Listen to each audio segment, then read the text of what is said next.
Welcome back, viewers, to the latest researches and news. The Tigray People's Liberation Front has just made one of its most serious statements in months, declaring that the struggle of the people of Tigray has entered what it calls a decisive phase and calling for mass mobilization. This comes on top of everything we've already been covering Army 31's movement into Amhara. The Tsindo alliance between Fano and the Tigray Defense Force, and rumors of Nairobi peace talks. Today, we're going to break this statement down in full detail and connect it to everything we already know. Let's get into it. Tigray People Liberation Front declares a decisive phase. The Tigray People's Liberation Front has said that what it describes as the just struggle of the people of Tigray has entered a decisive phase, while calling for greater unity and mobilization amid heightened political and security tensions with Ethiopia's federal government. The choice of the phrase decisive phase is significant in itself. This isn't the language of a party simply asking for patience or continued dialogue.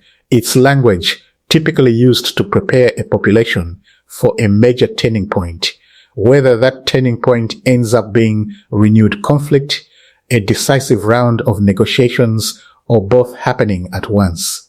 Words like this are usually chosen very deliberately in political statements, precisely because they set expectations for what may come next.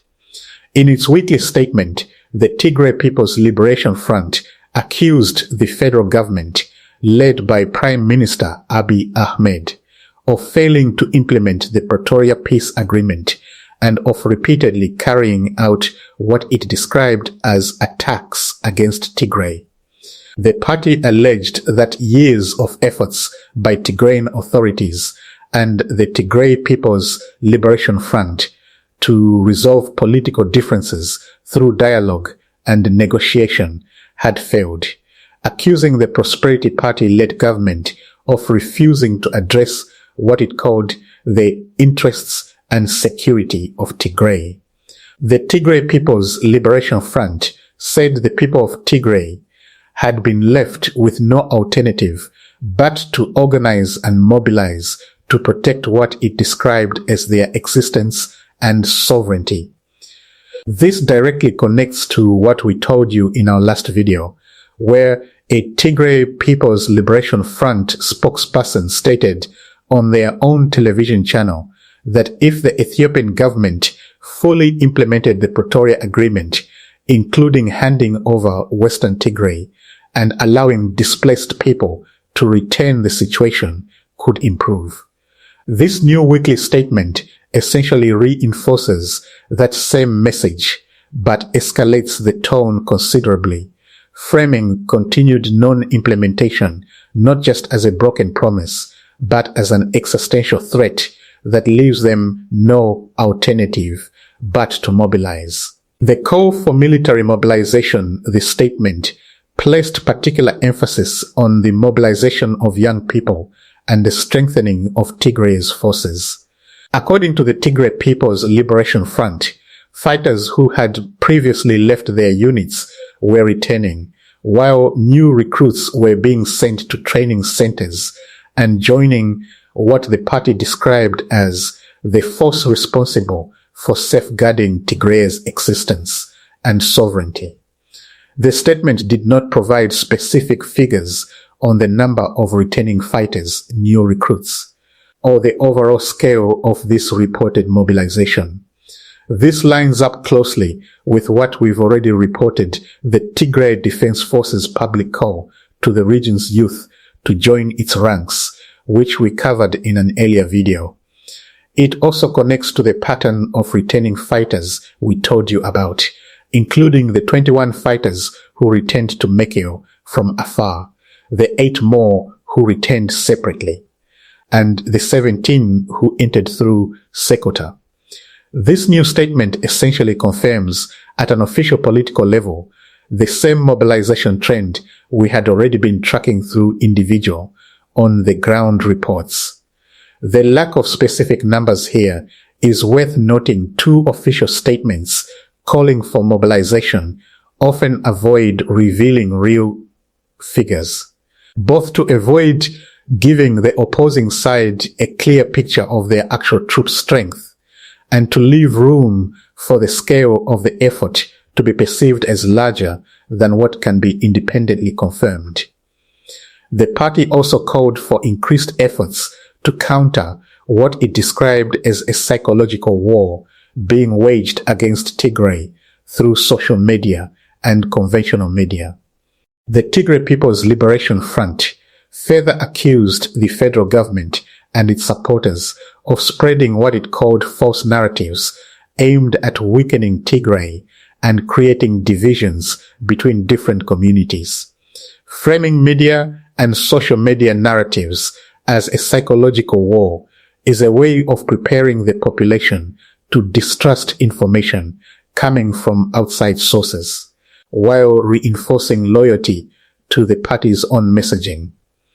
This kind of framing is common in conflicts where both sides are trying to control public perception, not just the battlefield, and it also serves as a preemptive explanation for any negative reports that might come out about the Tigray People's Liberation Front itself by framing them in advance as enemy propaganda.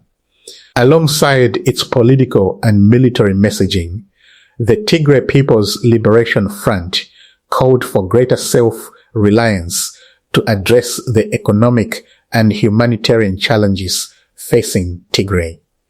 The party warned that below average rainfall this year could place additional pressure on agricultural production and said communities should prepare for the potential impact through increased local effort and self-reliance.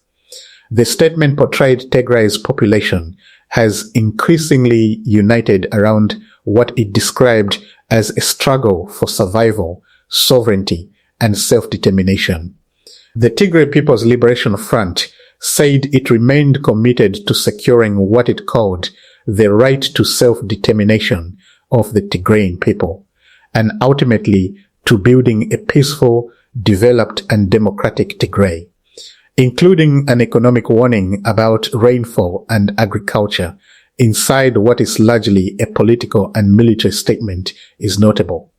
It suggests the Tigray People's Liberation Front is trying to prepare the population for hardship on two fronts, simultaneously a possible security escalation and a possible food security crisis, while framing both as challenges to be met through unity and self-reliance rather than external help.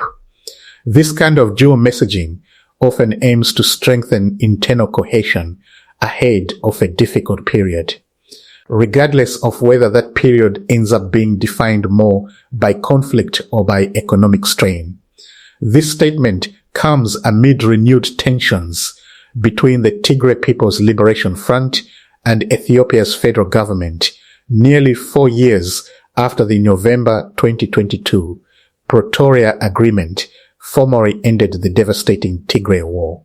Although that agreement brought an end to large-scale fighting, major disputes remain unresolved, including territorial issues, the political status of Tigray, and the implementation of key provisions of the peace deal. Recent reports of clashes and military activity around areas bordering Tigray have further raised concerns about the possibility of renewed confrontation. The Tigray People's Liberation Front's latest statement, with its emphasis on mobilization and strengthening its forces, adds to those concerns, although it does not amount to a formal declaration of renewed war. The federal government has not immediately responded to this latest statement. When you place this statement next to everything else we've been covering Army 31, crossing into Amhara, and joining Fano, the Ethiopian National Defense Forces drone strike in Wotwot Mariam, the reported defections of Ethiopian National Defense Force commanders in Raya Kobo, the appointment of a senior general to head Amhara's police force, and the US ambassador's confirmation of Eritrean weapons moving toward Tigray, this decisive phase statement doesn't stand alone. It fits into a pattern we've been tracking across multiple videos, where political rhetoric, battlefield movement, and international statements are all escalating in parallel, even as unconfirmed reports of Nairobi peace talks continue to circulate at the same time. The fact that the federal government hasn't responded yet is also worth watching. A delayed or absent response can sometimes mean a formal reply is still being prepared, or it can suggest the government is choosing not to escalate the war of words for now, while continuing to respond militarily on the ground instead.